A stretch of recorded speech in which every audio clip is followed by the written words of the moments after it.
کہ 10 سال کے لیے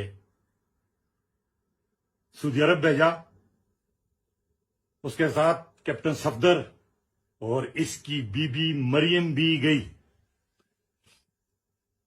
چونکہ مریم ایک آزاد عورت ہے۔ مریم کی دوستی سعودی عرب میں ایک عربی شہزادے سے ہوگی، اور عربی شہزادہ اس کو لے کر لندن اور امریکہ چلا گیا۔ 7 مہینے اس کی بیوی کو، مریم کو، اس شہزادے نے اپنے پاس رکھا۔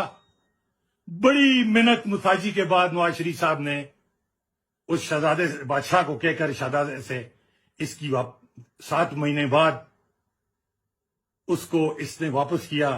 کچھ 2-2.5 مہینے وہ لندن میں رہی، 2-2.5 مہینے وہ شہزادے کے ساتھ وہ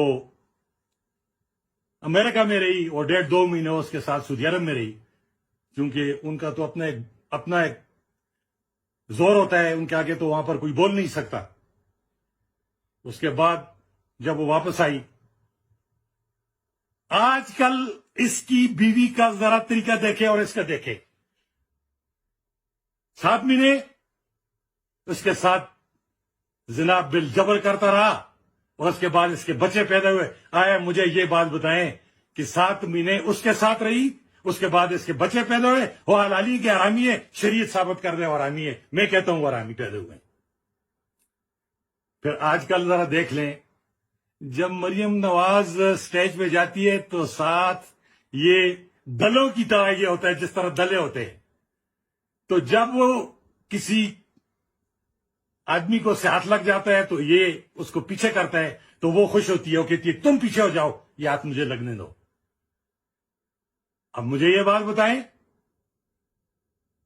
کہ اس کی جو اولاد پیدا ہوئی کیپٹن صفدر کی، 7 مہینے میں آیا، جب اس کی بیوی کو 7 مہینے اس آدمی نے اپنے پاس، شہزادے نے، سعودی نے اپنے پاس رکھا، اس کے بعد اس کا نکاح اس کے ساتھ ہو سکتا ہے۔ اس کے جو بچے پیدا ہوئے ہیں وہ حلال ہیں، حلالی ہیں کہ حرامی ہیں؟ صاف واضح بات ہے کہ وہ حرامی پیدا ہوئے ہیں۔ یہ خود بھی حرامی پیدا ہوا، اس کی شکل دیکھیں، اس کے باپ پہ نہیں جاتی، اور اس کی بیوی سے جو اولاد پیدا ہوئی وہ بھی حرامی پیدا ہوئی۔ مجھے